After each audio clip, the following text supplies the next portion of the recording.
I I don't know how I can explain this. I I still can't make sense of it. Even now, how did it all happen? It's like it just unfolded right in front of me, but I couldn't stop it. I should start at the beginning. I guess that's the only way. It was just a regular Friday night. At least, I thought it was. I had just finished a few beers with some friends. You know how it goes. You drink, you laugh, you joke. I wasn't thinking about anything, nothing special, just another night. I walked out of the bar at midnight, alone. I should have gone home, just called it a night. But I didn't. I took my usual route down Hawthorne Avenue. The air was cold, sharp against my skin. Too cold for a late summer night, but I didn't mind. I liked the quiet of the streets when everything was calm.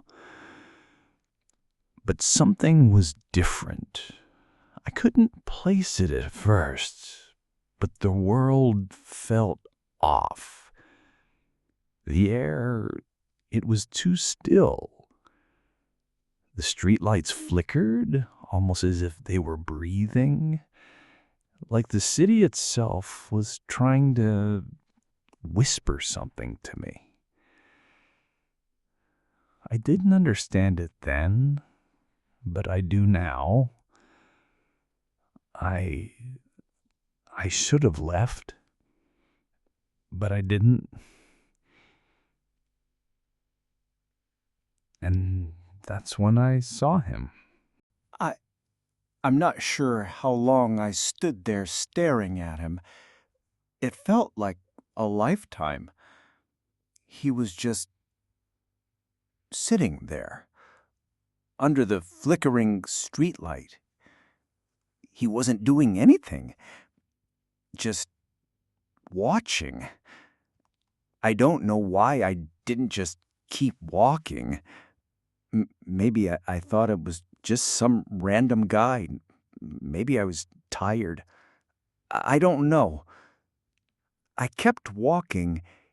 He was looking right at me.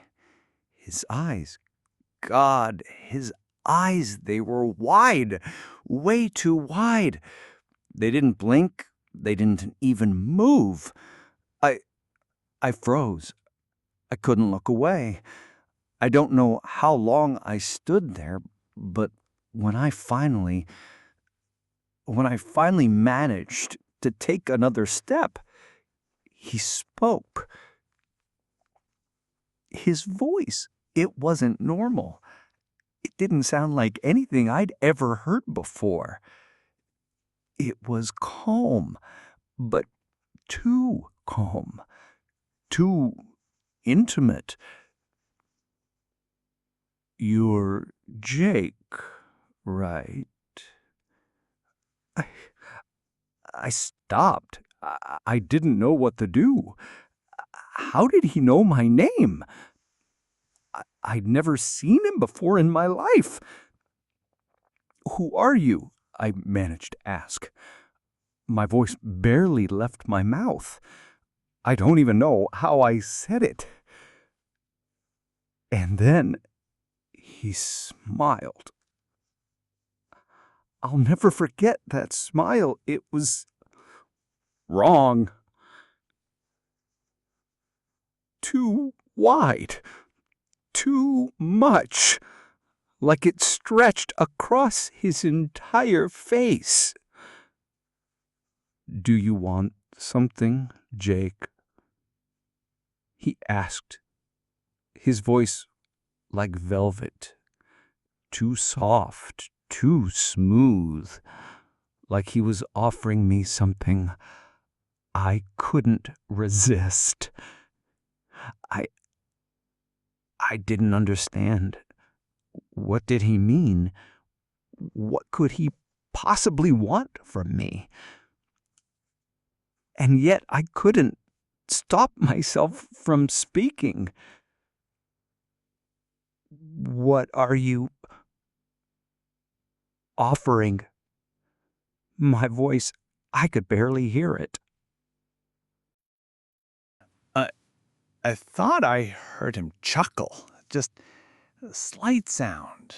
A soft little noise, like he was amused by my question. He didn't answer right away. Instead, he reached into his coat, slowly, deliberately, like he knew I was watching him, like he wanted me to watch. Then he pulled out an envelope.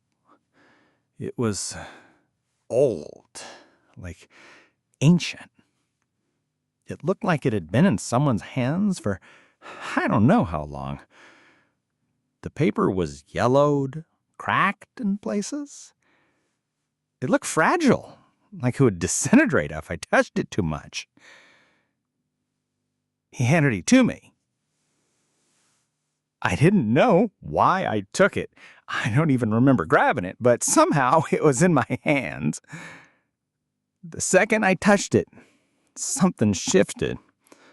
I felt a coldness run up my arm. The envelope, it felt wrong. I should have thrown it away. I should have run. But I didn't. I opened it. Inside the envelope were 2 tickets. I remember staring at them for what felt like hours. The paper was old, damp even, too old. The tickets, they weren't normal. The edges were frayed, as if they had been through hell. And the writing, it was in some kind of strange, looping script. It wasn't a language I knew. It wasn't ink. No, this wasn't ink. It was blood. The tickets, they glowed. A faint, almost imperceptible light surrounded them, but it wasn't warm. It was cold, like something was sucking the warmth out of the world around me. I didn't know what I was looking at. Take them, the man said, his voice softer now. They're for you. You've been looking for a way out, haven't you? I felt sick. My stomach churned. I wanted to run, but there was something about those tickets. They pulled at me. I couldn't look away. I couldn't stop. But I didn't understand.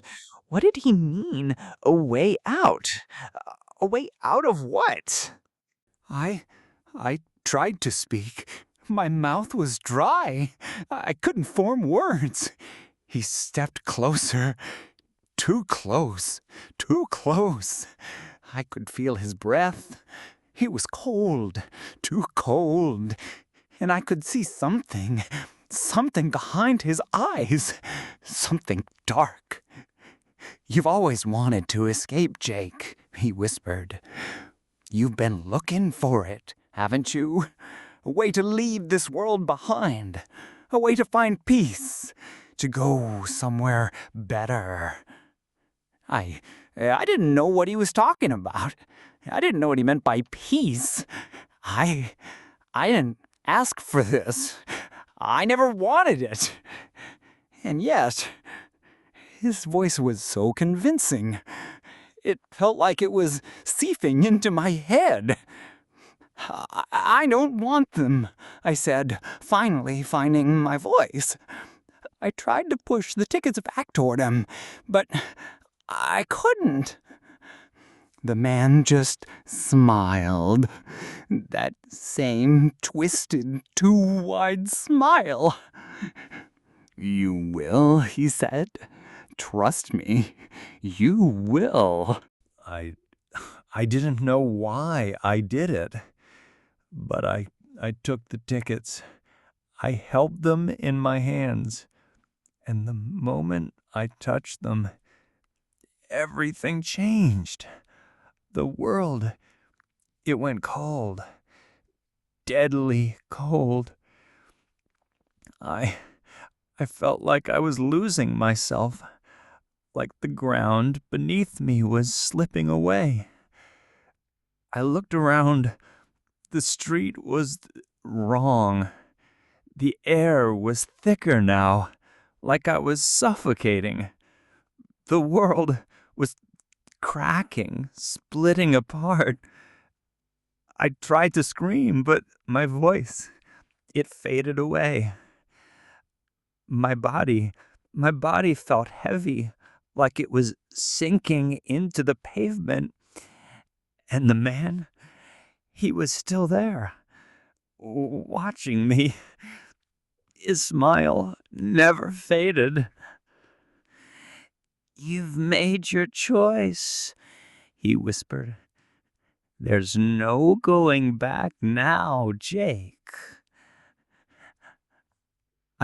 I wanted to run, but I couldn't.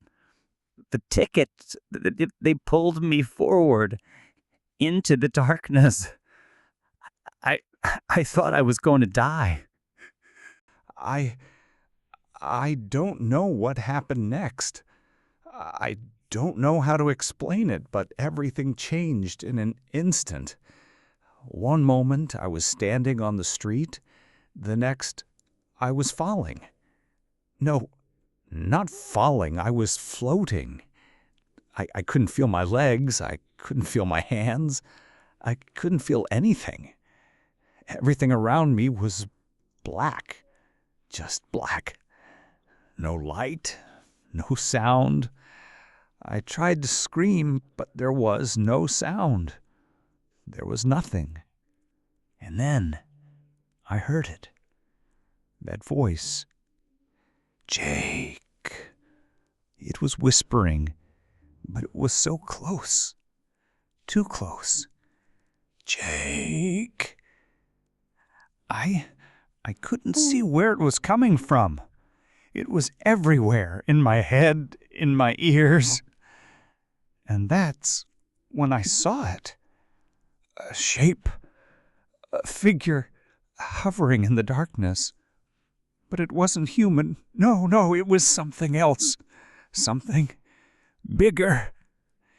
Its eyes were glowing, burning like they were on fire. And its mouth, it opened too wide, far too wide.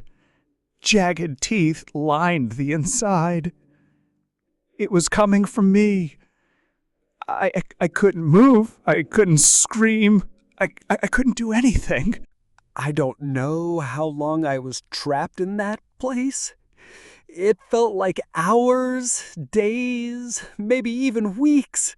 It was just nothing. That presence, it followed me. It circled me. I could feel its eyes on me, like it was watching, studying me, waiting. Every time I tried to move, I felt pulls, like invisible strings, yanking me back. I was stuck. There was no escape.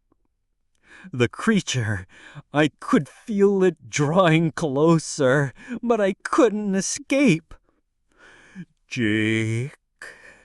The voice came again. It was deeper now. Deeper, like it was coming from 1,000 mouths. And then, out of the darkness, the man appeared again. His smile, his eyes. He was watching me, waiting. "You thought you could escape this world, didn't you?" the man whispered. "But you can't. Not anymore." I didn't understand. What was you talking about?" "Your soul, Jake. It was always meant for this place. You were never meant to leave." I tried to fight. I tried to scream, but the words didn't come. The darkness, it was swallowing me whole. And the man, he was still smiling. "You still have a choice," the man said, his voice cold as ice. "You can choose to stay, or you can accept what's been offered. I didn't know what he meant. I didn't know what to do. You will choose, Jake. It's your destiny. I couldn't. The tickets were in my hands again. I didn't want to choose. But I felt it. That pull. It wasn't my choice anymore. The man, he made sure of that. Heaven wasn't what I thought. It never was. Not for me. I never left the street. Not really. I'm still here. If you ever see him, don't take what he offers. Don't let him smile at you. Because the tickets, they're real. And once you take them, you'll never leave.